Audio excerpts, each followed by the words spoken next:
to Life on Earth. Welcome to Life on Earth. Hello, everyone everywhere, and welcome to Life on Earth. Today is Thursday, March 16th, 2023. And this past Sunday, March 12th, 2023, the Academy of Motion Picture Arts and Sciences held its 95th Annual Academy Awards, or the Oscars, in recognition of excellence in cinematic achievements as assessed by the Academy's voting membership.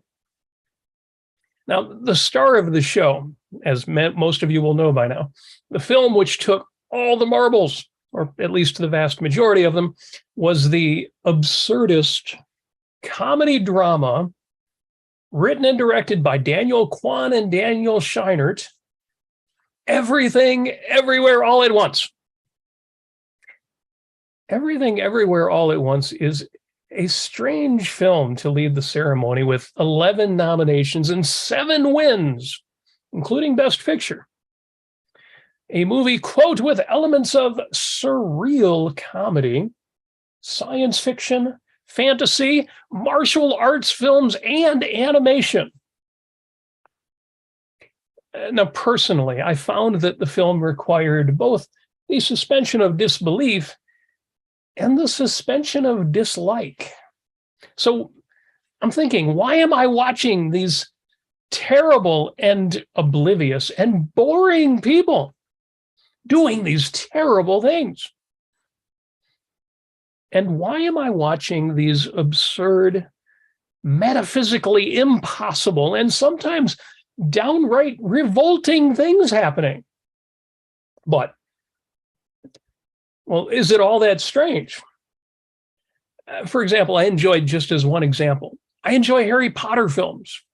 And there's plenty of unpleasantness there, and enjoying the films certainly requires a massive suspension of disbelief.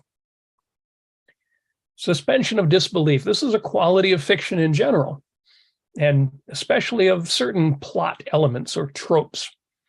And certain tropes, certain plot devices always try my patience.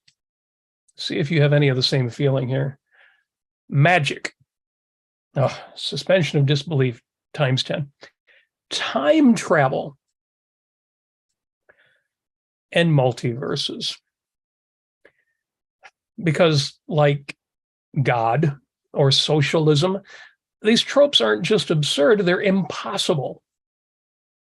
And they're not just impossible. Properly understood, they're inconceivable, they're undefinable, they're nonsensical. But surprisingly, and fortunately, since they're also quite common, it turns out these plot devices can be used very effectively in fiction, in film, in storytelling, if you, as the storyteller, are willing to do 3 things. Number 1, use the concept, whether it's magic or time travel or multiverses, use the concept in a way that people can connect in some way, no matter how loosely, with reality. And 2, give your story's universe some rules to follow, some identity to the phenomenon you're using, an internally consistent set of parameters for folks to work with. And finally, 3, and a point I want to make, pay the freight. You need to pay your audience. That is, you need to make it worth it to your audience to do the work of suspending their disbelief and following your story. You've got to make it worth it for them to come along for the ride. Now, this last is a general rule for me, for you, for all of us. It's well worth knowing this and applying it. If you want anything from anyone, whether it's their time and attention, their work and their effort, or simply their money, you need to make it worth it. You need to appeal to their self-interest. You need to pay the freight.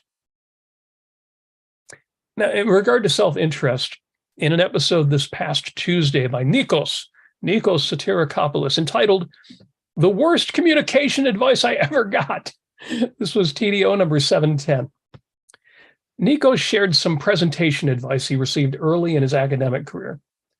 The format to give a good talk. This is the advice he received. 3 parts, real simple. Number 1, tell them what you will tell them. Number 2, tell them. And number 3, tell them what you told them. And now, after 15 years of using this format, this advice, he discovered it was actually bad advice. In particular, the opening and the closing do not motivate the listener to listen. Tell them what you're going to tell them, and then tell it to them, and then tell them what you told them. Well, it doesn't offer the listener a value proposition. It doesn't give you any reason to pay attention or ensure retention. So Nico's advice in this episode, in the beginning, tell them anything but what you're going to tell them. Instead, motivate them. What's in it for me?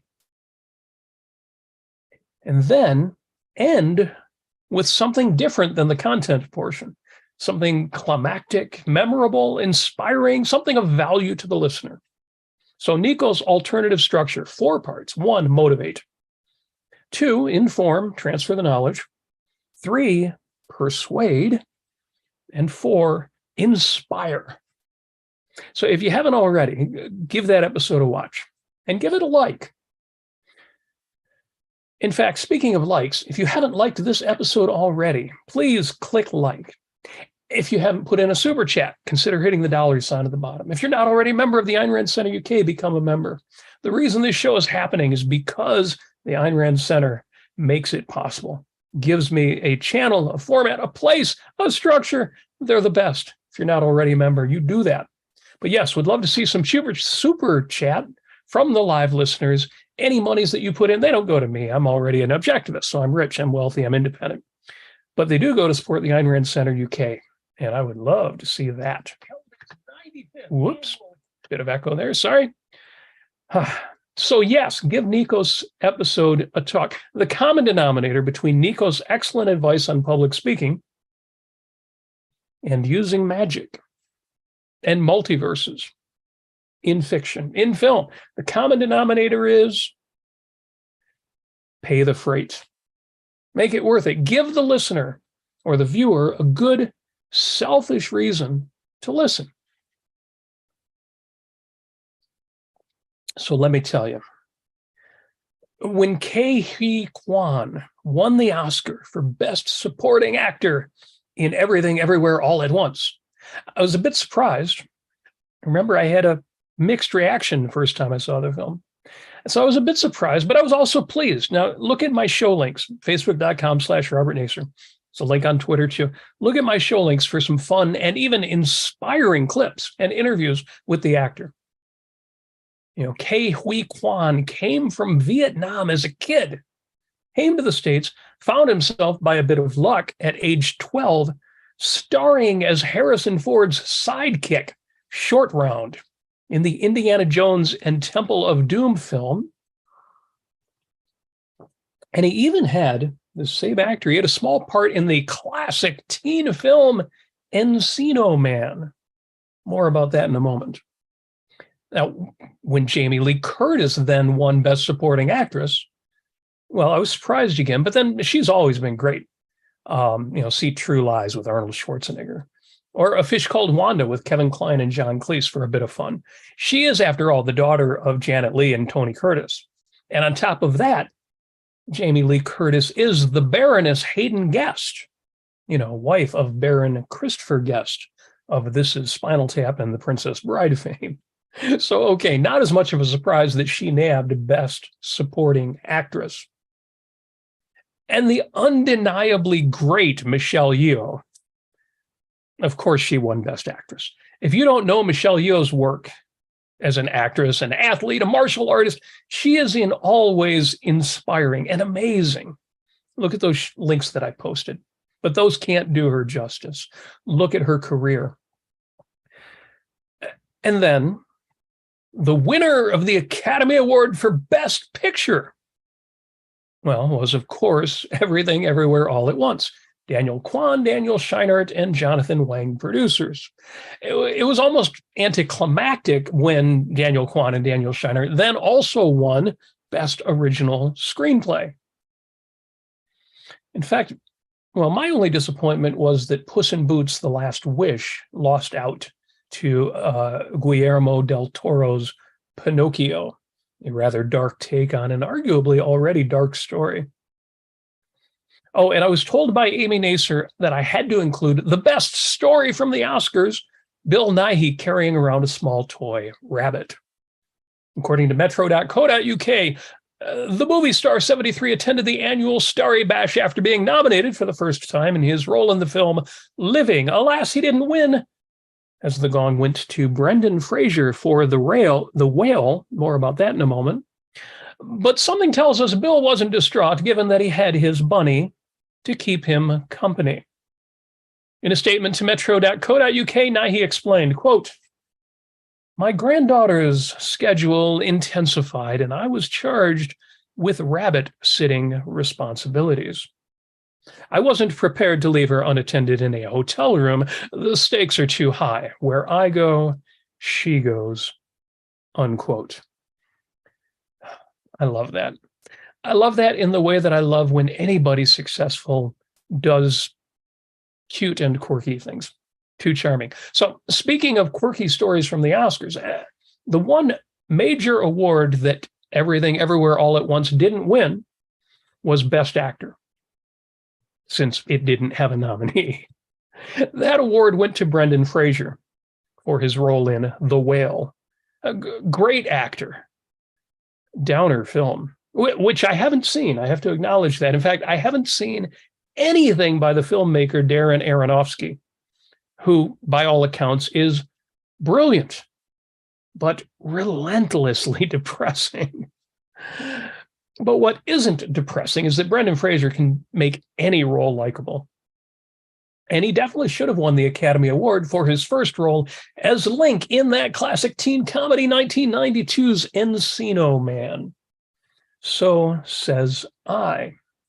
Do a quick refresh here. There we go. And the fun fact, the fun Academy Award fact, the connection is that fellow 95th Anniversary Academy Awards winner for Best Supporting Actor, Ke Huy Quan, did have a small role at the age of 20 in that film Encino Man with Brendan Fraser. Brendan and Kay together on Fraser's first film, together as Oscar winners 30 years later. So maybe everything does happen everywhere and all at once. Now, I've heard mixed reviews, similar to mine, in the objectivist community and the world at large to Everything Everywhere All at Once. Now, I certainly had a mixed reaction to it. You know, spoiler alert, there will be a minor spoiler here. Hot dog fingers? Really? But given the premise being that there are, in fact, multiple universes in every conceivable variation of what could happen, of what one could imagine happening. Everything has happened in some other universe. Well, this is what you get. If anything and everything is possible, well, there won't just be a universe in which different versions of you exist with different personalities or positions. If everything is possible, and in multiverse theory, every possibility is actual, well, then sure, there must be a universe in which people's fingers are, in fact, hot dogs. Okay, this is absurdism. And it's used to make a point. The sad thing is that there's actually a many worlds interpretation of QM, of quantum mechanics out there. The reason time travel is in my personal list of no-nos, of heavy freight, and if you're going to use it, you better pay that freight, is that, well, if you're going to use time travel is impossible. And properly understood, time travel is inconceivable because time isn't a dimension, not metaphysically. You know, we love to think of time as a fourth dimension. It's a handy perspective in a lot of ways. You know, sure, time is measurable, but what we're actually measuring is change. You know, a pendulum swinging, spring unwinding, things moving, things changing, things happening. Time is the measure of change. And yes, if Einstein is right, then time, the process of things changing from what they are to what they will be, may be variable. But that's all it means. Change may occur more slowly in some space-time contexts. But change is always in one direction, and that's all that time is. In reality, the only time travel is forward at 3,600 seconds per hour. Time travel, as popularly depicted, is impossible and properly understood and conceivable, but it's so popular. And it should be. See, I love me a good time travel story. And it is not wholly a matter of, whim worshiping or wishful thinking. I mean, sure, most of us have as children. Okay, maybe some of us as adults have wished we could go back in time to change some key aspects of our past. Fix a few things we did wrong. Give young Robert Nasir some advice on that one career move or that relationship that was not going to end well, or travel to the future and see if AI takes over, or, just to find out what the price of Bitcoin is going to be next year. All metaphysically impossible. But it is, in fact, crucial to travel to the past. Now, in terms of memory and knowledge and skills and experience, and to reminisce and gain wisdom from our experiences and learn from our mistakes. And we must travel to the future, planning, projecting, imagining what might be done so that we can get to the task of doing it, of creating the future we want. Yesterday, today was tomorrow. Tomorrow, today will be yesterday. Metaverses and alternate realities, like time travel at their best, these are variations on what-if stories. And while absurd, Everything Everywhere All at Once is unquestionably a what-if story. The spin-off universes in Everything Everywhere aren't created by QM, they're created by life choices, which, might not seem metaphysically credible, but it's a far more useful paradigm than quantum mechanics for a what-if film. Suspension of disbelief is not, and need not be, escapism, not in the sense of evasion. As Leonard Peikoff said, and James Valiant and I discussed this during a recent Peikoff Essays episode, Literature versus Philosophy. The link's in my show notes. Again, facebook.com/Robert Nasir. Anything can be escapism. If by that you mean getting away, again, quoting Leonard Peikoff, if by that you mean getting away from the dull, depressing scene around you to something better, unquote. And that something better, it can be more than just escapism. It can open up our imaginations to what could be. This can inspire us to do and be more. Remind us of who we really are, when we've lost our way, perhaps, just a bit.